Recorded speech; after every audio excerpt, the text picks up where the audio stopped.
On rejoint l'équipe de 100% Nouvelles. Il est maintenant 15h30. C'est le moment de notre rendez-vous avec Mario Dumont. Bonjour, Mario. Bonjour, je suis tellement enthousiaste. Comment ça? Ben parce que là, maintenant, on a de la monnaie qui a été étampée, qui a été frappée avec le roi Charles III. Et ça te rend J'ai assez heureux? hâte de tirer quelque chose à pile ou face, là. C'est un grand jour. C'est un grand jour. Grand jour aussi Oui. à l'Hôtel de Ville de Montréal. Je ne sais pas si c'est un grand jour, mais assurément qu'il y a beaucoup d'actions. Notre collègue Yves Poirier qui nous apprend, Mario, qu'il y a une plainte qui est déposée donc contre Dominique Olivier parce qu'il faut dire, oui, elle a démissionné du comité exécutif, mais elle demeure en poste comme conseillère de la ville dans Rosemont. Elle est membre de Projet Montréal. Est-ce que c'est une plainte qui est justifiée selon toi? Je ne me prononcerai pas sur le bien fondé de la plainte. On va laisser la commission municipale traiter ça. Mais on comprend que c'est le genre d'affaires qui arrive quand il y a une atmosphère de crise comme il y a à l'Hôtel de Ville. T'sais, mettons-nous là, imaginons-nous dans le bureau de Valérie Plante.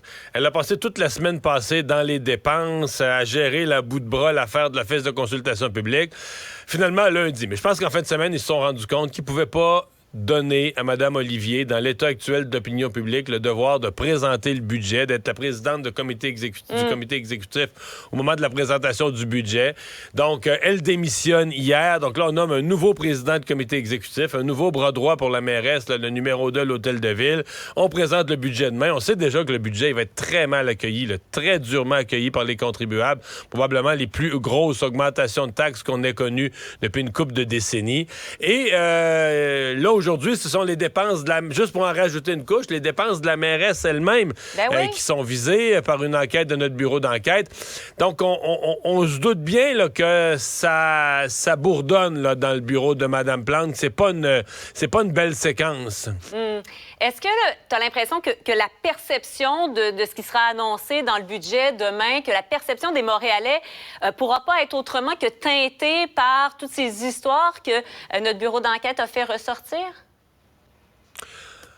Ben, tu sais, Marianne, c'est bien chien, là, tu sais, mais même quand il te manque, tu sais, si dans ton budget, il te manque des milliards, puis que tu gaspilles des centaines de dollars, c'est sûr que mathématiquement, tu pourrais dire, ben, mais là, c'est pas logique cette histoire-là. Ouais. C'est pas avec quelques centaines de dollars d'économie que tu aurais pu réparer un problème qui coûte de milliards. Mais ça, c'est le monde des mathématiques. Dans le monde des perceptions politiques, c'est pas ça du tout. Dans le monde des perceptions politiques, c'est il te manque de l'argent, c'est drôle, ta gang, ils vont au restaurant puis ils se payent les bouteilles de vin. Et c'est comme, écoute, le scénario est déjà écrit que c'est ça que les gens vont dire demain. Autant pour les augmentations de taxes que pour certaines réductions de dépenses. Puis tu sais, c'est une petite dépense, puis c'est bien symbolique. Ils ont coupé les parties de Noël. Mais c'est quoi qu'ils ont dit, l'école bleue, puis les travailleurs de la base, là, les plus bas salariés de la ville? Ils ont dit, c'est ça. Nous autres, ils nous coupent notre petit party de Noël, mais eux autres s'en vont dans un gros restaurant. Ouais. Alors, c'est un peu le genre d'atmosphère, le genre de tourbillon dans lequel la mairesse est prise à l'heure actuelle et dans lequel elle dépose probablement le budget le plus difficile depuis qu'elle est mairesse, depuis qu'elle dirige les destinées de Montréal. Donc, elle dépose son budget le plus difficile. Donc, elle devrait... mettons que tout allait bien et qu'elle avait eu un bon 2 semaines, là, les 2 dernières semaines, elle serait quand même inquiète pour demain en disant, ouais, là, le budget, comment ça va être accueilli, ça va donner un grand coup. Mais là, imagine, le grand coup du budget va arriver alors que déjà les esprits sont échauffés et les citoyens ne sont pas de bonne humeur. Est-ce que tu as l'impression que ça va lui coller pendant un bout de temps à la mairesse Plante? Ben, c'est difficile à dire. On avait un sondage sur le mi-mandat parce que dans le fond, les maires ont été à mi-mandat il y a 2 semaines, au début novembre. Et le sien était pas si pire. Là, bon, il y avait une majorité qui disait qu'il voulait changer de maire, mais quand on regardait le taux de satisfaction, qui à mon avis est plus important, elle avait encore un moitié-moitié. Là, en milieu de 2e mandat, je considère pas que c'était mauvais. Donc elle avait quand même un bon appui public. Mais là, c'est une mauvaise séquence, c'est certain. Alors, est-ce qu'à Noël, comme on dit, autour de la dinde, est-ce qu'elle va se retrouver là, au cœur des discussions des Montréalais pour les mauvaises raisons? C'est un danger qu'elle court, c'est certain. À suivre. Parlons maintenant du ministre Éric Girard qui a annoncé avoir initié, être prêt à subventionner donc la venue des Kings de Los Angeles à Québec. On parle de compléter le camp d'entraînement de l'équipe, disputer également 2 matchs préparatoires. Les oppositions, Mario, ont vivement réagi à cette annonce-là, notamment Gabriel Nadeau-Dubois, voyez sur X, donc il dit la CAQ fait une passe sur la palette à la LNH plutôt qu'aux gens qui en arrachent. Il dit oui, oui, j'adore le hockey, mais pas à ce prix-là. Et Mario, Éric Girard dit, c'est une subvention comme on en fait. Là. Par exemple, pour la F1, on subventionne. Les mosaïcultures, on subventionne. Ouais. Qu'est-ce que tu en penses de tout ça? D'abord, ce que me dit Éric Girard est vrai. Là. Il a nommé des événements sportifs, puis il va avoir la Coupe des présidents à Montréal. Ouais. Je veux dire, du président à Montréal. Des événements, il y en a plein. Là. Puis le gouvernement est généralement un partenaire. Ce qui m'étonne, ce que je trouve curieux, c'est que généralement, Marianne, ça va être un peu comme un montage financier avec différents... On va dire, on fait un gros événement, ça va rapporter, ça va avoir des retombées pour la région, puis là, il y a plusieurs partenaires. C'est comme si ce matin, le ministre des Finances était tout seul. T'sais, c'est comme s'il n'était pas dans un montage financier avec des partenaires. C'est comme s'il était tout seul. On fait venir les Kings. Moi, je mets 5 millions sur la table et 5 millions qui pourraient s'étirer à 7 si ça coûte plus cher l'événement. Il y a comme un contexte qui manquait. Bon, puis l'événement, ben là, tu sais, c'est du hockey professionnel. On sait pas trop les retombées. Parce que là, quand t'amènes, mettons, un tournoi de tennis, il y a des retombées. Là, il y aura des retombées locales à Québec, à quel point elles sont difficilement mesurées et mesurables. Et je pense que ça a un peu pris tout le monde par surprise. Bon, j'ai vu, il se fait de la démagogie aussi dans l'opposition. Exemple de dire, ah, mais les Kings sont déjà millionnaires, on leur donne de l'argent. Ça, dire ça, c'est ridicule parce que les Kings font de l'argent, mais ils sont très bien à Los Angeles. Fait que, tu sais, si on veut pas que les Kings viennent à Québec, on leur donne 0. Ils vont rester à Los Angeles. Il n'y a pas d'événement à Québec. Donc, tu sais, je pense que le député péquiste qui a fait ce commentaire-là, excusez-moi, gênant. Remballe-toi, fais tes calculs, tais-toi, mais tu peux pas dire quelque chose qui a aucune logique de même. C'est pas la richesse des Kings qui est en cause. Les Kings sont riches, ils peuvent rester. Est-ce qu'on veut ou pas les amener à Québec, en faire un événement? Est-ce que ça vaut la peine d'avoir pendant une semaine une équipe de la Ligue nationale, les Kings ou une autre, qui viennent faire quelque chose à Québec?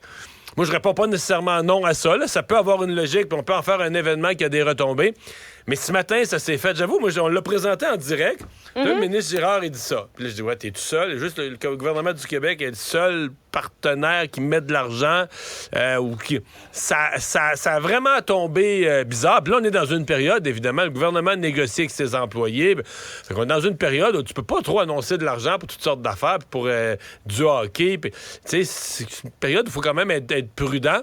Donc, ça m'est apparu assez maladroit. Là. Pour me résumer, ça m'est apparu assez maladroit la façon dont le ministre Girard a présenté ses affaires ce matin.